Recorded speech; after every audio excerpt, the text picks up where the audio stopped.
Citoyennes, citoyens, bonjour et bienvenue dans ce nouveau dossier de l'espace.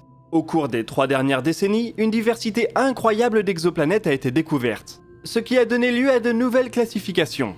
Les Jupiters chauds sont par exemple des planètes géantes qui gravitent tout près de leur étoile, tandis que les super-Terres et les mini-Neptunes sont des planètes dont la taille est comprise entre celle de la Terre et celle d'une géante de glace.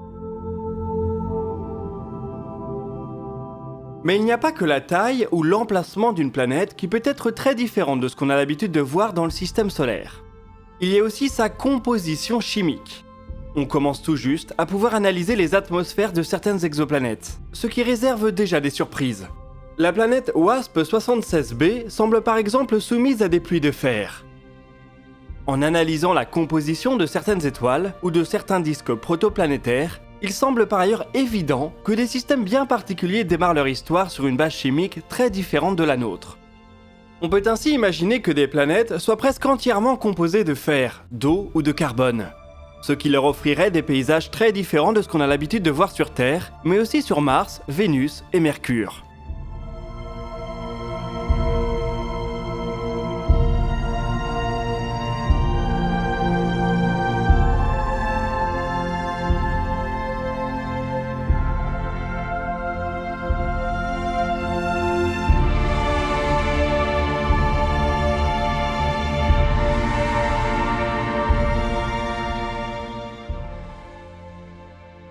Notre planète est essentiellement composée d'oxygène, de silice et de métaux.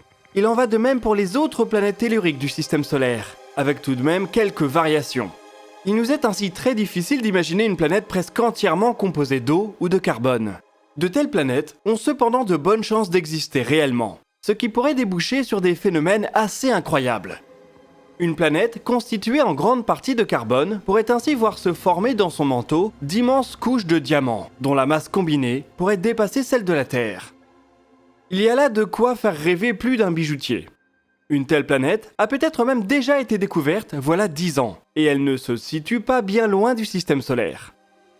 Le système 55 Cancri est composé de 2 étoiles et d'au moins 5 planètes. Il est situé à un peu plus de 40 années-lumière du Soleil. Voilà 10 ans, une de ces planètes, 55 Cancri E, a pu bénéficier d'une estimation de sa densité, après l'observation d'un transit. Cette mesure permet d'envisager un scénario impensable dans le système solaire, à savoir que la planète posséderait plus de carbone que d'oxygène.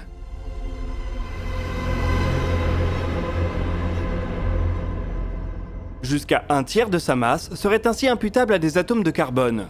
Pour comparaison, le carbone représente à peu près 0,01% de la masse de la Terre, et est très probablement en grande partie concentré dans son noyau. Malgré cette faible abondance, le carbone est au cœur de beaucoup des mécanismes les plus importants de notre planète. C'est lui qui permet la vie, mais aussi l'effet de serre qui nous préoccupe tant. Il est présent dans le charbon de nos barbecues, les étages supérieurs à haute performance de nos fusées, et les diamants qui attisent la convoitise humaine. Les diamants sont justement constitués de carbone à l'état pur. Les atomes y sont arrangés sous forme de cristal. Cet arrangement ne se produit naturellement que sous de très fortes pressions. Les diamants naturels de la Terre se sont ainsi formés à plusieurs centaines de kilomètres sous la surface, voilà plus d'1 milliard d'années. Ils ont ensuite été remontés près de la surface par certains volcans. Certains diamants naturels ont aussi pu se former lors d'impacts géants. Ils sont ainsi relativement abondants près du cratère d'impact de Pobygay, en Russie. Les diamants restent cependant extrêmement rares sur Terre, du fait de la faible abondance du carbone. C'est en partie ce qui les rend précieux aux yeux des humains.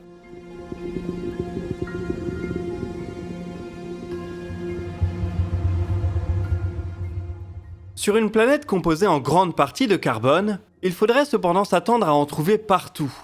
Si 55 Cancri E est effectivement une planète de ce type, alors une bonne partie de son manteau a dû se cristalliser en diamants, à partir d'une certaine profondeur. Elle a par ailleurs pu subir de nombreux impacts, ce qui aurait permis l'apparition de diamants en surface. Un scénario idéal pour les amateurs de pierres précieuses et peut-être aussi pour l'émergence de la vie. Le carbone est en effet à la base de la vie sur Terre. Sa structure électronique lui permet de se lier à plusieurs autres atomes, pour former des molécules très complexes.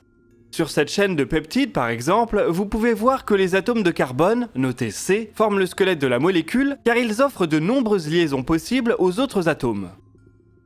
Il existe ainsi des millions de composés du carbone, dont certains sont essentiels dans les processus du vivant. On serait donc tenté de penser qu'une planète extrêmement riche en carbone a eu de multiples opportunités de voir émerger la vie. De telles planètes auraient en plus pu apparaître assez tôt dans l'histoire de l'univers. Il existe une classe d'étoiles riches en carbone et pauvres en métaux qui semble faire partie des plus anciens astres connus. Ces étoiles se seraient formées alors que les éléments lourds étaient encore rares dans l'univers, puisque peu d'étoiles avaient déjà pu les disperser via des supernovas. Si elles ont développé des systèmes planétaires, alors ceux-ci devraient être riches en carbone. Ils constituent en tout cas une piste de recherche intéressante.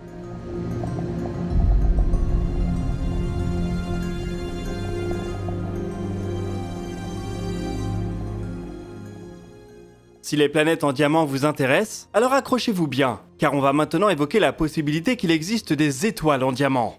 C'est complètement contre-intuitif et ça joue un peu sur les mots, mais le phénomène semble bien réel. Lorsqu'une étoile telle que le Soleil a brûlé tout l'hydrogène présent en son cœur, elle entre dans une phase de géante rouge qui la voit gonfler prodigieusement. Si elle est incapable d'atteindre les températures nécessaires pour fusionner le carbone, celui-ci va s'accumuler en son cœur avec de l'oxygène. La géante rouge va finir par souffler ses couches extérieures pour laisser place à un tout petit astre très dense, une naine blanche. En dessous d'une certaine masse, les naines blanches sont donc principalement composées de carbone et d'oxygène. Ces astres commencent leur vie à très haute température, mais ils ne font ensuite que refroidir. Il n'y a en effet plus aucune réaction de fusion en leur sein. S'ils atteignent une température assez basse, il semble possible que le carbone qu'ils contiennent se cristallise, formant ainsi des naines blanches de diamants. L'une d'entre elles a peut-être été découverte autour d'un pulsar en 2014. Bon, encore une fois, l'appellation d'étoile de diamant est un peu trompeuse, puisqu'il n'y a plus aucune réaction de fusion au sein d'une naine blanche.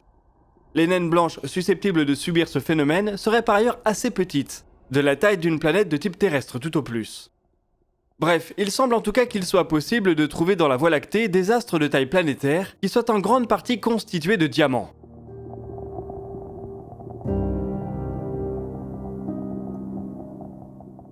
Dans des systèmes issus d'un disque protoplanétaire riche en carbone, il pourrait aussi y avoir des lunes ou des astéroïdes de diamants. Ces derniers pourraient être des fragments d'un corps plus massif qui auraient atteint des pressions suffisantes pour cristalliser le carbone.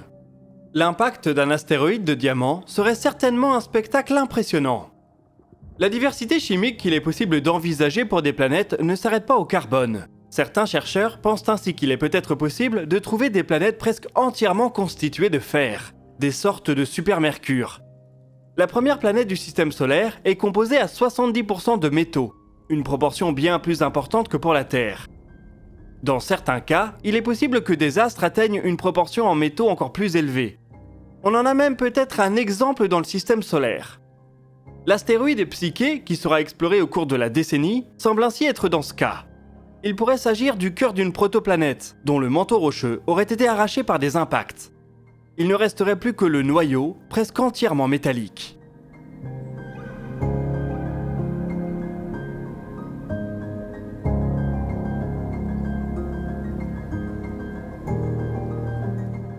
On peut imaginer que dans un autre système, un scénario similaire se déroule avec une planète beaucoup plus grosse. Débarrassée de son manteau, elle pourrait laisser derrière elle une boule métallique de la taille d'une petite planète. Et c'est comme ça qu'on obtiendrait une planète de fer. Ces dernières seraient très probablement hostiles à la vie, mais pourraient éventuellement accueillir de l'eau pour former des composés liquides. Encore une fois, des paysages qu'on a du mal à imaginer dans le système solaire. Du côté des planètes géantes, il existe aussi certainement des configurations chimiques très différentes de ce qu'on observe dans le système solaire. On connaît même déjà quelques candidates qui se démarquent franchement. Prenons par exemple Gliese 436b. Sous une fine couche d'hydrogène et d'hélium, elle semble presque entièrement constituée d'eau. Cette eau est dans un état qui ne nous est pas connu sur Terre. Une sorte de glace très chaude, maintenue à l'état solide par la forte gravité de l'objet. Au centre, sous des milliers de kilomètres de cette glace chaude, se trouverait un petit corps rocheux. C'est une composition qu'il est difficile de vérifier à 32 années-lumière de distance. Mais cela s'accorde bien au comportement observé de l'exoplanète. Si on a un peu de chance, les progrès permis par de nouveaux observatoires permettront de mettre en lumière d'autres types de planètes exotiques, à la composition qu'on oserait à peine imaginer. Certains chercheurs pensent qu'il pourrait par exemple exister des étoiles et des planètes d'antimatière, disséminées dans l'univers. D'autres envisagent des planètes constituées en grande partie de quartz ou d'autres minéraux qui sont rares sur Terre et dans le système solaire. Nous n'aurons probablement jamais la chance de découvrir les paysages qui peuvent former ces mondes, mais il y aura déjà de quoi enflammer les imaginations si on peut confirmer qu'ils existent.